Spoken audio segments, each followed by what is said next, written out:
Hi, this is Dr. Goldkamp, and welcome back to another episode of the Keto Naturopath on YouTube. So today I want to talk about something historical in context of explaining epigenetics. Epigenetics is this word everybody tosses around. People aren't quite sure how to use it. We think pharmaceutical companies are working on something big that's going to change our lives. But let me make it so it's useful information for you specifically.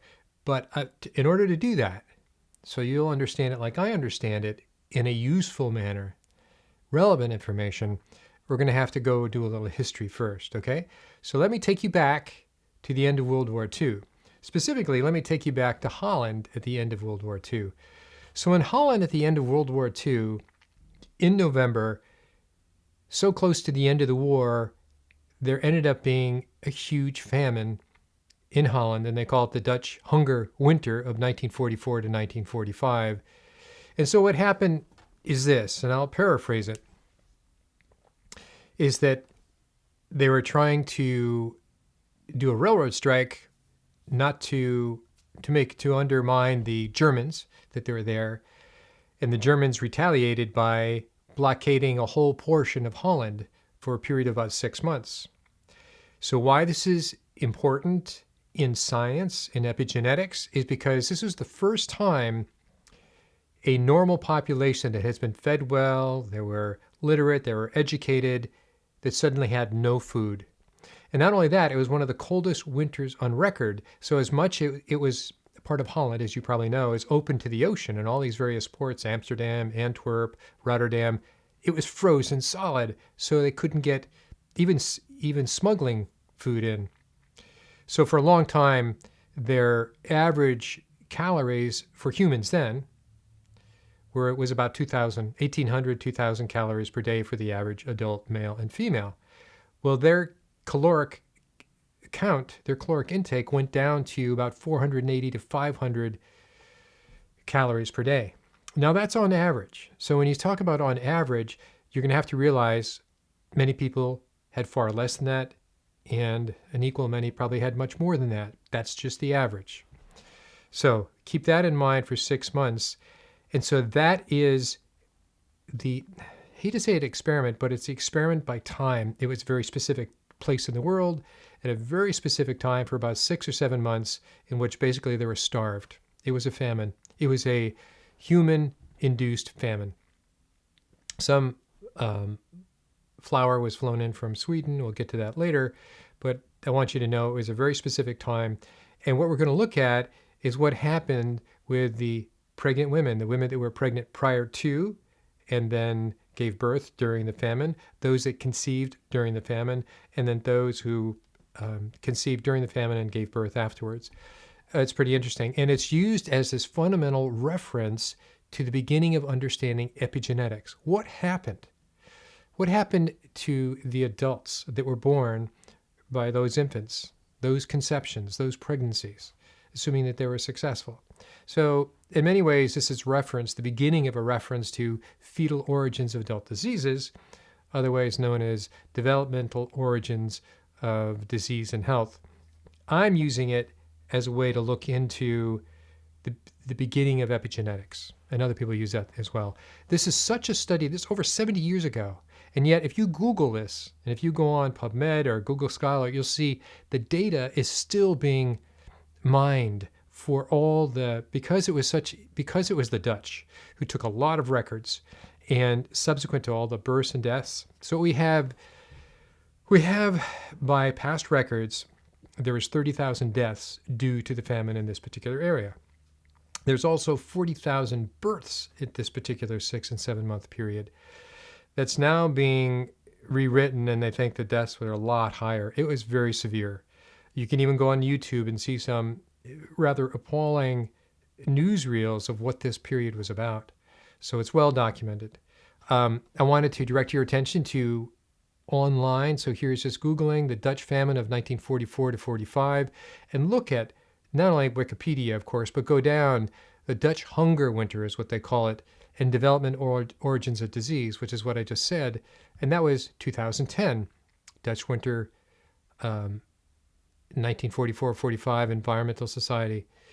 And here's the New York Times, just came out a couple years ago. The famine ended 70 years ago, but the Dutch gene still bear the marks.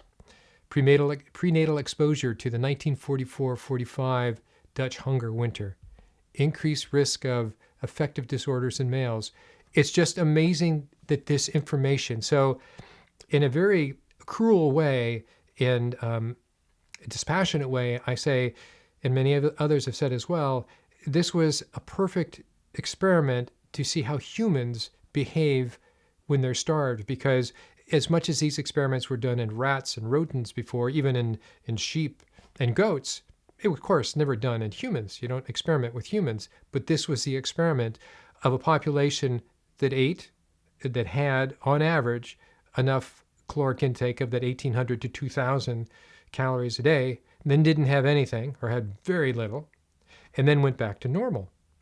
So we're going to find that that piece of time and the documentation keeps on revealing different secrets. Okay? So not only that, we get into schizophrenia after prenatal exposure to the Dutch hunger. So this is one of the first times, this actually was the first time in which you had now psychological, or what they call mental disorders, that came out of the children that were born, not so much the adult that lived there, but the children that were born during and after the famine. Amazing. And they're still guessing why that is. So it's not black and white that they figured. Okay, so I just want to point that out to you. Now let's, to show you a little worse in essence, there's plenty of photographs on the horrors of the starvation of that time. I encourage you to go take a look at all this. Now let's go take a look at the maps. So here's a big picture. Here's where Holland is.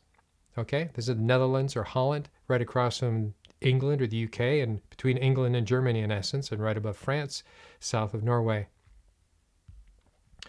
Now let's look at it a little bit different. Here's the Netherlands. Let's scoot down. And here's exactly what was boxed out. So as much as you think that there's a lot of access to this land, it was all frozen. It was all iced in. So it was a bad coincidence that the winter was just terrible for these people. So this is the area.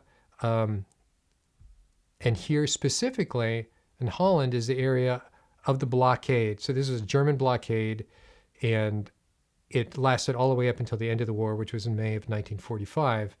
And the Dutch were liberated by Canada, should you want to know. Pretty interesting, huh? Okay, so you can see there's various research is still going on, but the legacy is not that everybody starved and some starved to death and the people did die, is that those who suffered that exposure, is how they reference it, that exposure to famine, the mothers, the fathers, the children in utero, the children that were born, so they're now neonates and toddlers, how they all experienced and carried with them to some degree some augmentation, some difference. And that difference, that genetic difference, was passed on. We didn't know that at the time. We're just looking, when people looked at it, they just looked at, oh, wow, this is what happens when there's a population of humans that starves, and how it all rolls out. But the legacy is there was a transgenerational trauma, is what they call it. Transgenerational trauma that's passed on. That is, AKA, epigenetics. What carries on that transgenerational trauma? So these are just some notes. I'm going to give you a few pretty interesting things to walk away with. One was, during this period of starving, it's a little bit of a side story. During this period of starving is that the Swedes managed to fly in, with Allied help, of course, some flour. So before that happened, in this period of starving, in the hospital, which was getting fuller and fuller of starving kids, those that had celiac disease, which is a gut disease, it all went away. So as much as they were starving, their celiac disease went away. So now came in, and they were very glad that it did, these calories that they didn't have in the form of bread. So now they're making bread for everybody. Everybody's eating bread. All the celiac disease came back to those kids. And so the doctor was Dr. Dick, in the 1940s, has suspected that wheat was a causative factor for celiacs. And when he saw this, another experiment within an experiment, that it became confirmed. And he wrote this up afterwards.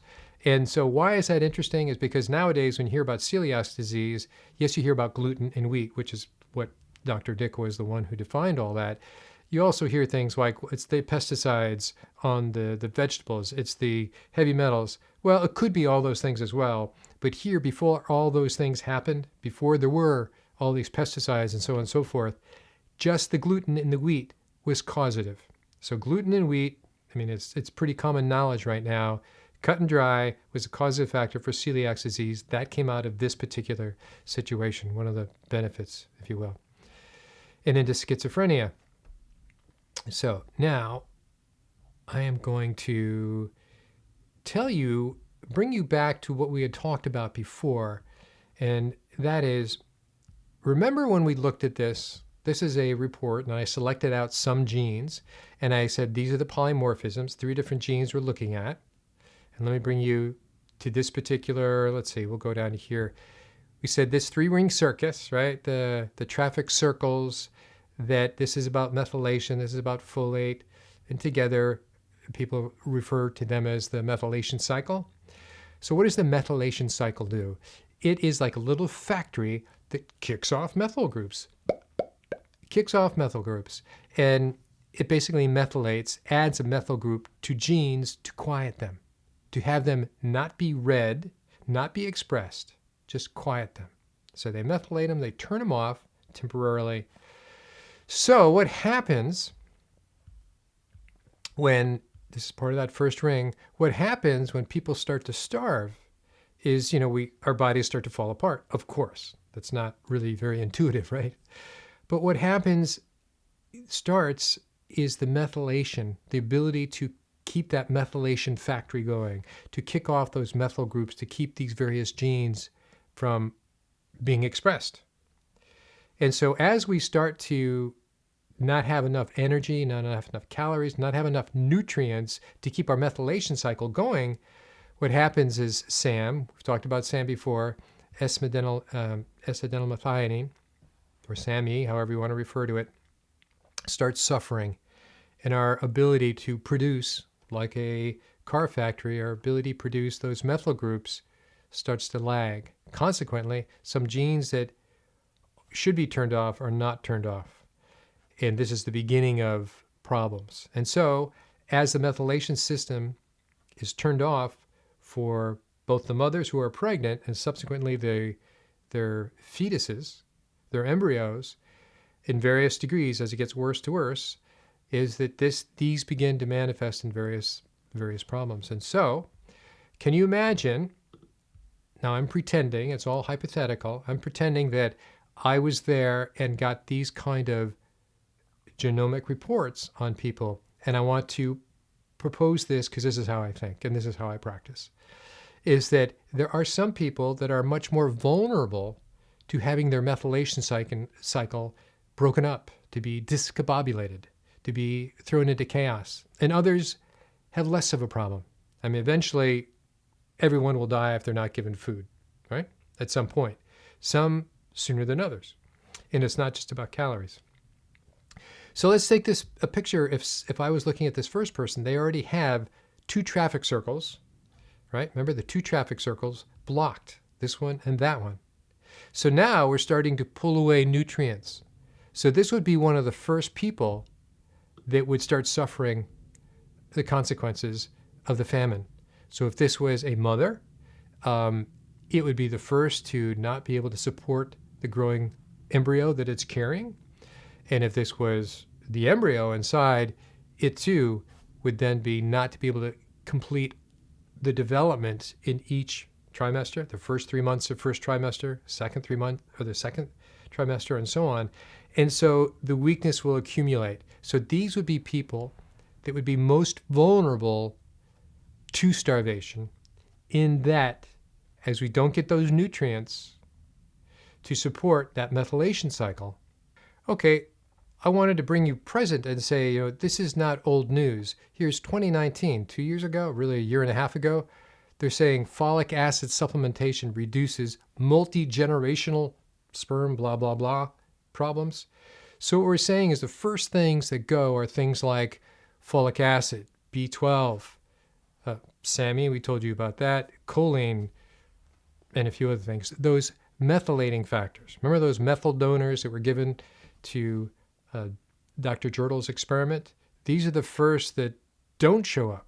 And so consequently, these are the problems of methylation cycle that start expressing themselves. The wheels are coming off the car, so to say.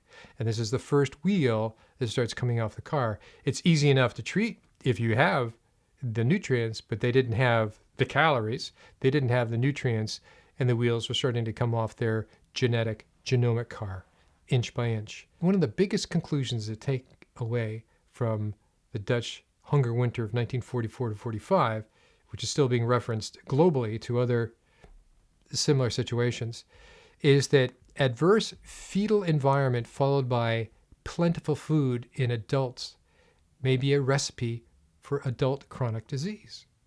So being deprived as a fetus, as an embryo, and then coming out like they came out, not they came out, as they come out, as they were born, and they perhaps still experienced the famine, but once the famine was over, the Allies showed up, they had plenty of food, suddenly they can go into normal life. Well, they didn't grow up, their embryo didn't develop in a normal life, and they couldn't adapt to that normality.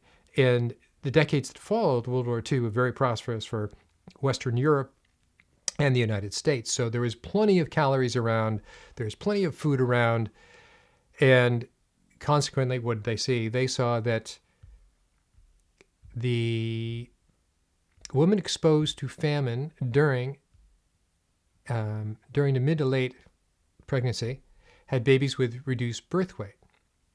Women exposed during early pregnancy, in other words, they conceived during the famine and had 3 months or so of their pregnancy during the famine, and after that they had the normal world, the Allies came in, they had higher, they were not born smaller or less weight, but they had higher rates of obesity and cardiovascular disease.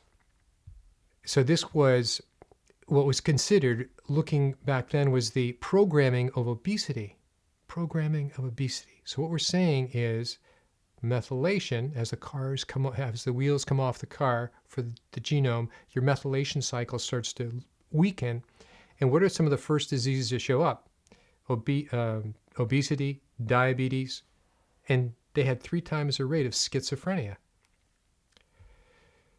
Critical periods. Those that were exposed to famine during months 7 through 9 of pregnancy were born small, and they remained small for all their life, and they subsequently had small children when they had their children. In other words, the grandchildren of the mothers that were pregnant during the famine.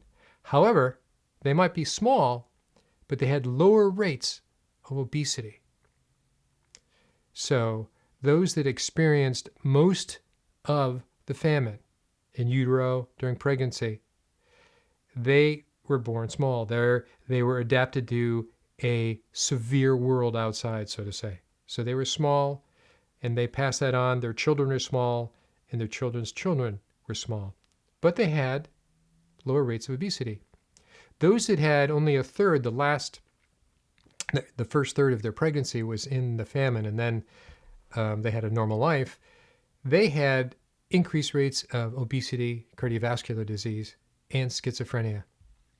So one pretty amazing comparison, when you have to compare all the mortality and all the deaths and all the different situations of World War II, of any war really, is that there were 2 different kinds of famines. There was one called the Siege of Leningrad, which happened for 900 days, and that was from 1941 to 1944. So for 900 days, there was a blockade of a sort as well. The Germans and it was part of Finland and part of the USSR. Well, when the war ended, their world did not get better. Their world was still very much deprived. They had horrific losses, and it just didn't get better. Supplies just didn't come in. And so what happened relative to the Dutch winter was very precise. It started and it ended before was normal and after was normal. It was like turning a switch. But the difference between the 2 famines was that the Dutch hunger winter, everyone who had survived returned to a complete diet quite quickly after the time of severe restriction. But in the USSR, there was a continued restriction. The interesting thing is they did not exhibit higher rates of either obesity or cardiovascular disease. So they had a tough life that continued for years after that. It didn't suddenly get better, but they did not have cardiovascular problems, diabetes, or obesity, or schizophrenia. That's pretty interesting, eh?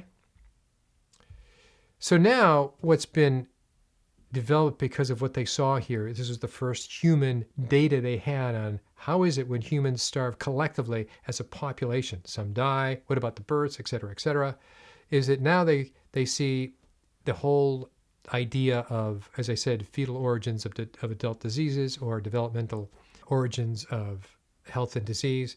They look for the effects of intrauterine exposure to environmental toxins, maternal diseases, and overnutrition. What happens when you have all the food you want to eat and you're in the land of plenty? Probably not great nutrition, but that's also a problem. And how does that affect the embryo? And how does that affect the children of the embryo when that embryo has children, and so on and so forth? So now we're kind of comfortable with saying that these changes get passed on year after year, a generation after generation, I should say. And we're learning, well, how does that happen? Because the DNA didn't change.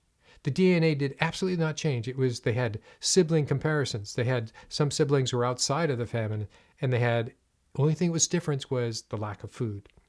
Interesting, huh? Okay, with that, I am going to stop and wish you well and talk to you next time.